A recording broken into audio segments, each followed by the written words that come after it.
પાંચ વર્ષ અગાઉ હીરા કંપની કેપી સંઘવી દ્વારા ખોટા કેસ કરાયા હોવાની રાવ સાથે ન્યાયની માંગને લઈ ગૃહ રાજ્યમંત્રીને રજૂઆત કરાઈ હતી। સુરતમાં 5 વર્ષ પહેલા હીરાની કંપનીએ ચેક બાઉન્સ કેસ કર્યાના મામલે તમામ પરિવાર ગૃહ રાજ્યમંત્રી હર્ષ સંઘવી પાસે ન્યાયની માંગ કરી હતી। 35થી વધુ પરિવાર ચેક બાઉન્સ કેસમાં જેલની હવા પણ ખાઈ ચૂક્યા છે।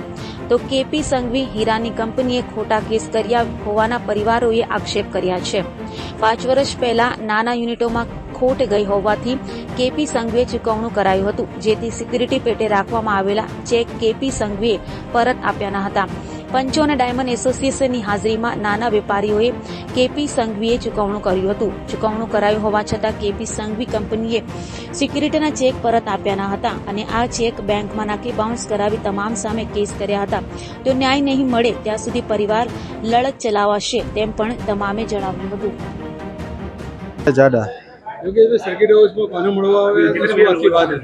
અમે હર્ષભાઈ સંઘવીને મળવા આવ્યા હતા અને અમારા ડાયમંડ એસોસિએશનની એક મેટર હતી। 4-5 વર્ષ પહેલાં જે અમે હીરાના ધંધામાં નુકસાની કરેલી, તો એનું ડાયમંડ એસોસિએશન અને પંચોની મધ્યસ્થીમાં અમે ચૂકવણું આપેલું જે તે સમયે। પછી શું થયું? તો એ ચૂકવણું લીધા પછી અમારે ચેક બાઉન્સના એણે કેસ 30 પરિવાર ઉપર કર્યા હતા। કોને કરે? કીર્તિભાઈ કેપી સંઘવી। હર્ષભાઈ અમને ખૂબ સારો રિસ્પોન્સ આપ્યો છે। એણે કીધું છે કે ભાઈ હું મધ્યસ્થી કરી અને તમારા પંચો ડાયમંડ એસોસિએશન અને કીર્તિભાઈ કેપી સંઘવીના માલિક બધાને રૂબરૂ મધ્યસ્થીમાં કરી અને બે પક્ષે વાત સાંભળી અને તમને યોગ્ય નિર્ણય અપાવીશ 100% એણે ખાતરી આપી છે। અલ્પેશભાઈ મારું નામ છે। અલ્પેશભાઈ, સર્કિટ હાઉસ કોને મળવા આવ્યા અને શું રજૂઆત માટે આવ્યા? સર્કિટ હાઉસ અમે હર્ષભાઈને મળવા માટે બધા આવ્યા છીએ। ઘણા બધા પરિવારો છે। કેટલા પરિવારો હશે? 15-20 પરિવારો છે, એટલે 100-150 જણા હશે એમ। શું રજૂઆત કરવાના છો?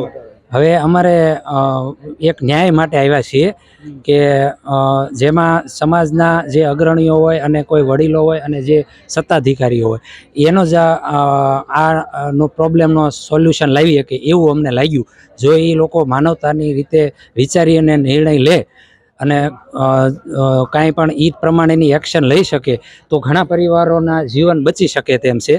અને નહીં તો અત્યારે જે પોઝિશન છે એમાં અમારી સાથે જે ઘટના બનેલી છે એમાં તદ્દન ખોટી રીતે બધા જ પરિવાર પરેશાન થાય છે કે જે કાયદાકીય રીતે ચેકો કેપી સંઘવી એન્ડ કંપનીને બધાએ એડવાન્સ સિક્યુરિટી પેટે આપેલા હતા। એ ચેકોનો એને દુરુપયોગ કરી અને બધાની સાથે ડાયમંડ એસોસિએશન અને પંચો અને બધાની સાથે ખોટું બોલી અને ચેકો પરત નહીં કરી અને જે તે સમયે સેટલમેન્ટ વખતે બધું સ્વીકારી અને અમે અમારી ઇજ્જત આબરૂ બધું આપી દેવા છતાંય પાછળથી એણે ખોટી રીતે એ ચેકો નાખી અને 2 વખત જેલ પડાવેલી છે। અને અત્યારે હાલે અમારે એ કેસો ચાલી રહ્યા છે, તો એના માટે વકીલની ફી ધંધો વગરના થઈ ગયા છીએ, એટલે કાંઈ સૂઝતું નથી ને। એટલે એવું લાગ્યું કે હવે આમાં આપણે કાંઈ નિર્ણય લેવો એ પહેલાં એકવાર કોઈ એવા વ્યક્તિઓને મળી કે જે લોકો કહેતા હોય છે કોઈ એવી મોટી સમસ્યા હોય તો અમને મળવું। એટલે મામલો તમારો આખો મામલો અમારે ડાયમંડના ધંધામાં 5-6 વર્ષ પહેલાં કોઈ કારણોસર નુકસાન ગયેલ ત્યારે અમે અમારા પરિવારના બધું જ જે ઘર વખરીનો સામાન અને ઘરેણાં હોય કે બધો માલ મિલકત હોય તમામ વસ્તુ ડાયમંડ એસોસિએશનને સોંપી દીધેલી અને એ લોકોએ પંચ નિમણૂક કરી અને અમારે જે લેણિયાટ હોય એમાં કેપી સંઘવી જેવા બીજા અન્ય 50-100 લેણિયાટ હોય। હવે એ બધાએ સરખે હિસ્સે મળી અને વહેંચણી કરી અને ત્યારબાદ અમારા ધંધાના નિયમ પ્રમાણે કોઈ પણને 1 પણ રૂપિયો નું દેવું બાકી રહેતું નથી જ્યારે આ રીતની ઘટના બને ત્યારે। આમાં ડાયમંડ એસોસિએશન વચ્ચે પડીને શું નિર્ણય લીધો? ડાયમંડ એસોસિએશન પણ કેપી સંઘવીની ઓફિસે પ્રમુખ પણ જઈને આવ્યા, તો એને એવો જવાબ આપ્યો કે અમે આ જે ચેકો લીધા છે એ આના માટે જ લીધા છે અને એ ચેકોના જે ચૂકવણું જે અમે સમાધાન પેટે લીધું છે એનાથી જ અમારે આ કેસો ચલાવી અને બધા પરિવારને આ રીતે હેરાન કરવાના છે।